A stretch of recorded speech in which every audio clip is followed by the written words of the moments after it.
لوگوں کے ساتھ ملاقات کے وقت آپ کا چہرہ کھلا ہونا چاہیے، چہرے پہ خشونت، چہرے پہ رعونت، چہرے پہ سرکشی کے آثار، تکبر اور غرور کے آثار یہ کسی بھی انسان کو زیبا نہیں دیتے۔ تکبر صرف اللہ کی شان ہے، اور اس کے اسماء مبارکہ میں سے ایک اسم مبارک متکبر ہے۔ الکبریاء اور ردائی، کہا کبریائی میری چادر ہے، اور جو مجھ سے میری چادر چھیننا چاہے گا میں اس کو جہنم کی آگ میں ڈالوں گا۔ اس کائنات میں ہونے والا پہلا جرم تکبر ہے۔ جب ابلیس کو آدم علیہ السلام کے سامنے سجدہ کرنے کا حکم دیا گیا تو اس نے کہا کہ میں تو سجدہ نہیں کروں گا، ابا واستکبر وکان من الکافرین، اس نے انکار کیا بوجہ تکبر، اور تکبر رائی کے دانے کے برابر بھی اللہ کو پسند نہیں ہے۔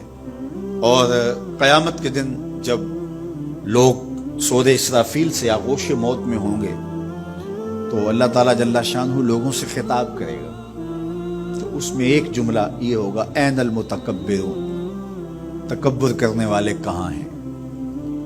تو لوگ آغوش موت میں ہوں گے تو کوئی سر نہیں اٹھائے گا۔ اللہ فرمائے گا این الملوک، بادشاہ کہاں ہے؟ کیونکہ زیادہ تکبر بادشاہوں میں، حکمرانوں میں ہوتا ہے۔ تو اللہ تعالیٰ فرمائے گا انا المتکبر، میں متکبر ہوں، یہ میری شان، انا المالک، میں بادشاہ ہوں۔ تو بادشاہی اسی کو زیبا ہے، تکبر اسی کو زیبا ہے۔ تو نصیحت کرتے ہوئے فرمایا وَلَا تُصَعِّرْ خَدَّكَ لِلنَّاسِ، لوگوں کے سامنے اپنی گردن کو، اپنے چہرے کو، اپنے رخسار کو ٹیڑھا نہ کرنا۔ ابن منظور افریقی نے لسان العرب میں لکھا ہے کہ یہ سعر سے نکلا ہے، اور یہ اونٹ کی ایک بیماری ہے۔ جس طرح بندوں کو لقوہ ہو جاتا ہے، اس کا منہ ٹیڑھا ہو جاتا ہے، تو اونٹ کو ایک بیماری لگتی ہے، تو جب وہ بیماری اس کو لگ جائے تو اس کی گردن ٹیڑھی ہو جاتی۔ تو عرب کے محاورے کے مطابق قرآن نازل ہوا ہے، تو اشارہ کیا کہ جس طرح اونٹ کی گردن ٹیڑھی ہو جاتی ہے تو تکبر کی وجہ سے تمہارا چہرہ بھی ٹیڑھا نہ ہو جائے۔ یہ تمہارا چہرہ اچھا نہیں لگتا، اس پہ خشونت، اس کے اوپر غصہ، اس چہرے کے اوپر جو ہے وہ وحشت اچھی نہیں لگتی، اس چہرے کے اوپر تبسم اور مسکراہٹ اچھا لگتا ہے۔ یہ چہرہ ہنستا ہوا گلاب جیسا ہی اچھا لگتا ہے۔ تو اپنے رخسار کو ٹیڑھا نہ کرو، اپنے لہجوں کو خوبصورت بناؤ، آنے والے سے خندہ پیشانی سے ملو، اور لوگوں کے ساتھ تمہارے رویوں کی خوبصورتی تمہارے چہروں سے دکھائی۔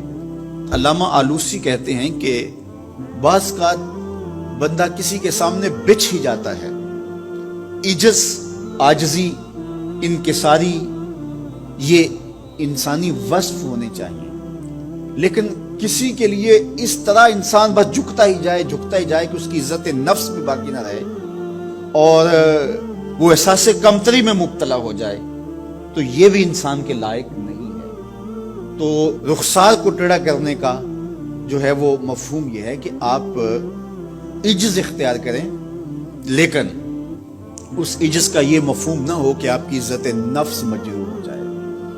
حکام کے سامنے، شہنشاہوں کے سامنے، بادشاہوں کے سامنے کچھ لوگوں کے رویے اس قدر ہوتے ہیں کہ ان کی غلامانہ ذہنیت ان کے عمل سے، ان کے رویوں سے اور ان کے انداز ملاقات سے ٹپکتی ہے۔ تو جب آپ کسی سے عجز کے ساتھ، محبت کے ساتھ پیش آتے ہیں تو وہ اپنی جگہ، لیکن اس کے اندر تجاوز ایسا نہ ہو کہ آپ کا رخسار ٹیڑھا ہو جائے۔ مطلب کیا ہے کہ آپ حد سے نیچے گر جائیں اور اپنی خودی کو بھی بیچ ڈالیں، تو اس سے بھی منع کیا گیا ہے۔